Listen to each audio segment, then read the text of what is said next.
నిజమే మా ఇజం. నిజాన్ని నిర్భయంగా చెప్పడమే మా నైజం. అన్యాయాన్ని ఎత్తి చూపడమే మా లక్ష్యం. ప్రతి క్షణం ప్రజల కోసమే పనిచేస్తున్న ఛానల్ టీవీఎంపీ న్యూస్ ఛానల్. నమస్కారం, వెల్కమ్ టు టీవీఎంపీ న్యూస్. ఇక అప్డేట్ చూస్తే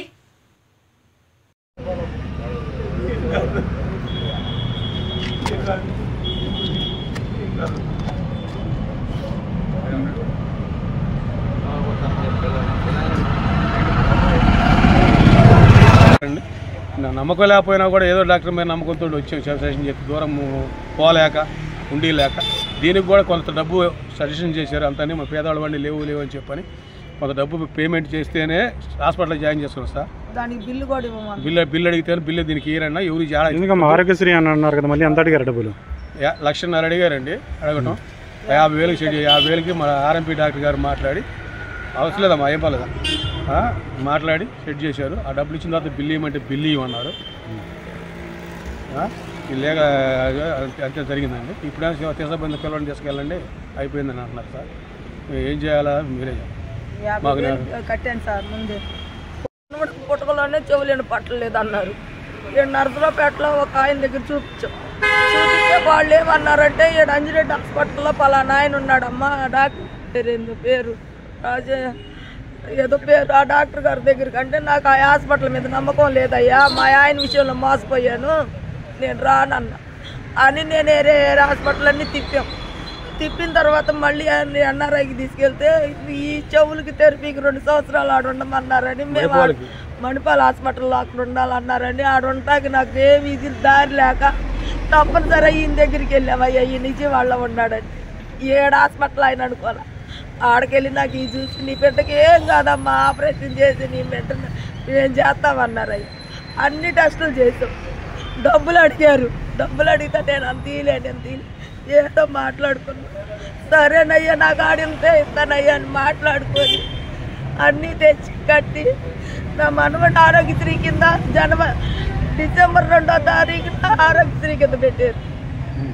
ఆరోగ్యశ్రీ కింద పెట్టి గుంటూరు గవర్నమెంట్ హాస్పిటల్ కౌన్సిలింగ్ పంపించారు. ఆడ కౌన్సిలింగ్ తీసుకున్న 3వ తారీఖు. ఆడ నుంచి టెస్టులన్నీ చేయించుకొచ్చి ఏడిస్తే మొన్న జనవరి 26వ తారీఖున అప్రూవల్ వచ్చిందన్నారు. 8వ తారీఖు ఆపరేషన్ అన్నారు. నేను 7వ తారీఖున వచ్చి పిల్లోడికి తీసుకొని వచ్చి జాయిన్ అయ్యా. జాయిన్ అయితే పిల్లోడికి జ్వరం వచ్చింది. జ్వరం వస్తే అమ్మ జ్వరం వచ్చింది వద్దు తీసుకెళ్ళిపోండి, జ్వరంలో చేయకూడదు అన్నారు. తగ్గిందిగా అయ్యా అన్న అంటే ఏం కాదులే అమ్మ జ్వరం వచ్చింది కదా ఈసారి నెక్స్ట్ వీక్ చేద్దాం తీసుకెళ్ళండి అంటే మళ్ళీ ఆదివారం రోజు తీసుకెళ్ళిపోయాం. 3వ రోజు శుక్రవారం జాయిన్ అయ్యా. 7వ తారీఖున జాయిన్ అయ్యా. 9వ తారీఖు ఇంటికి తీసుకెళ్ళాను అయ్యా. మళ్ళీ ఫోన్ చేసి శుక్రవారం అడ్మిట్ అవ్వండి, పిల్లోడికి ఆదివారం ఆపరేషన్ అంటే నేను అది శుక్రవారం తీసుకొచ్చా. తీసుకురాగానే స్కాన్ చేశారు తల, ఏమీ లేదని అన్నారు. అప్పుడే జ్వరం లేదన్న తేడా ఉంటే వెనక పంపించచ్చు కదా, అప్పుడు పంపించుకోకుండా తీసుకెళ్ళారు. నిన్న చేశారు, ఇవాళ చేసి పొద్దున్న అవుతా వెళ్ళి నా మనవడి 4 చేతులకు అప్పచెప్పాను అయ్యా. క్యాన్లు కూడా బయట వేయలేదు, ఆడికే తీసుకెళ్ళేసారు. క్యాన్లు బయట ఉంటే ఏడుతున్నారు, లోనికి తీసుకెళ్ళేసారు. ఏం జరిగిందంటే హాస్పిటల్కి వచ్చేటప్పుడు బాలుడు ఎలా ఉన్నాడు? బ్రహ్మాండంగా ఆడుకుంటా ఉన్నాడు అయ్యా. అదిగో మేము హాస్పిటల్లో నా మనవడిని వీడియో తీసుకున్నాం కూడా, ఆ వీడియో కూడా ఉంది. నా మనవడి రాత్రి సొంత మాగులు అయ్యా మాది. మా ఆయన పేరు సుధాకర్, నా పేరు లక్ష్మి.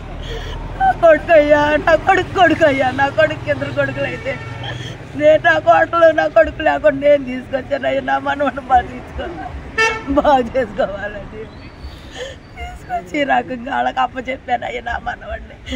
ఏం జరిగిందని చెప్తున్నారమ్మా డాక్టర్లు?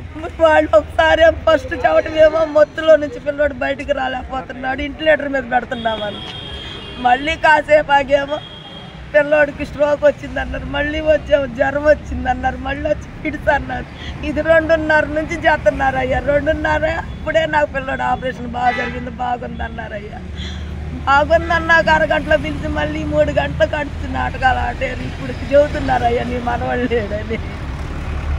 నేనేం చెయ్యాలయ్యా? పిల్లోడికి బాగా అప్పుడే చేస్తే నేను అప్పుడే వెళ్ళేదాన్నే కదయ్యా తీసుకొని. ఈ రకంగా మమ్మల్ని నాశనం చేసేసారయ్యో. ఈ హాస్పిటల్కి నా మనవాడిని అప్పు చెప్పాను అయ్యా. మార్నింగ్ 7 గంటలకు తీసుకెళ్లారండి ఆపరేషన్ థియేటర్లోకి. కరెక్ట్ కాలు క్యాన్లు కూడా వేయలేదు. మధ్యాహ్నం పూట వచ్చి ఇన్ఫర్మేషన్ ఏంటంటే ఒక చెవు పూర్తి అయిపోయిందని చెప్పన్నారు. తర్వాత 11 గంటల ప్రాంతంలో 2:30కు వచ్చేసి 2 చెవులు పూర్తయింది. పిల్లడికి ఇబ్బంది లేదు, మొత్తం బయట రావడానికి కొద్దిగా లేట్ పడింది, వస్తాయని చెప్పన్నారు. మళ్ళీ కాసేపు ఒక అర్ధగంట తర్వాత వచ్చి పిల్లడు మొత్తం రాలేకపోతున్నాడండి. కొంతమందికి ఇక్కడ తిరుగుతుంది, ఏదో కుడికో నోటికో పొడికోవడం జరుగుతూ ఉండి ఇట్లా వస్తాడు, ఏం భయపడాల్సినంత అవసరం లేదని చెప్పి అంతకి చెప్పి వెళ్ళిపోయారు. ఇన్వెటర్ పెడుతున్నాము అని చెప్పి వెళ్ళిపోయారండి. మళ్ళీ ఒక అర్ధగంట దాకా వచ్చిన తర్వాత వచ్చి పిల్లడికి ఫీవర్ వచ్చింది, మొత్తం వచ్చి బయట రాలేకపోతున్నాడు, 101 ఉంది ఫీవర్ అని చెప్పి అన్నారు. మళ్ళీ లోనికి వెళ్ళిపోయారు. మళ్ళీ ఒక అర్ధగంటకు వచ్చి 104, 103 కొట్టుకుంటుందండి ఫీవరు అని చెప్పి అన్నారు. అని చెప్పి అన్నారు. తర్వాత థర్డ్ టైం వచ్చిన తర్వాత పిల్లోడికి ఫిట్స్ వచ్చినాయి, వచ్చే పిల్లోడికి ఫిట్స్ ఏమైనా ఉన్నాయని అడిగారండి. ఇంతవరకు పిల్లోడికి ఫిట్స్ అనేది కంప్లైంట్ లేదండి ఇంతవరకు పిల్లోడికి. అని చెప్పి ఫిట్స్ వచ్చినాయండి, అది గుండె మీద పడే ప్రమాదం ఉంది అని చెప్పి అన్నారు. రెండోసారి వచ్చేసి మళ్ళీ వచ్చి ఫిట్స్ వచ్చినాయండి, గుండె మీద ప్రభావం చూపింది. సిబిఆర్ చేసాము, సిబిఆర్ చేసి వెంటిలేటర్ మీద పెట్టామని చెప్పాను. సిటీ స్కానింగ్ పంపిస్తున్నాం, పిల్లల డాక్టర్ని పిలిపిస్తున్నాము, నరాల డాక్టర్ని పిలిపించాము అని చెప్పని ఆన్లైన్లో పిలిపించారు. మళ్ళీ సిటీ స్కాన్ కింద దించి స్కాన్ చేశారండి. ఆపరేషన్ ముందే సిటీ స్కాన్ చేసిన తర్వాతే ఆపరేషన్ తీసుకెళ్లారండి. ఆపరేషన్ తీసుకెళ్లారు. మళ్ళీ ఇది జరిగిన తర్వాత తీసుకొచ్చేసి సిటీ స్కాన్ చేసుకుని పిల్లడికి తలలో వల్ల ఏమీ లేదు, అంత పర్ఫెక్ట్గానే ఉంది. మత్తులో నుంచి బయటకు రాకపోవడం వల్ల పిల్లడు చనిపోయాడు, దానివల్ల స్ట్రోక్ వచ్చి గుండె ఆగిపోయిందని చెప్పారు సార్. ఇది మా పరిస్థితి, మాకు న్యాయం చేయాలా, నా మనవడు కావాలి సార్, నాకు ఇక ఏం లేదు. ఈ హాస్పిటల్లో గతంలో కూడా నన్ను చంపి బతికించుకునే వేరే హాస్పిటల్కి పోయి నన్ను ఈ రకం చేశారు.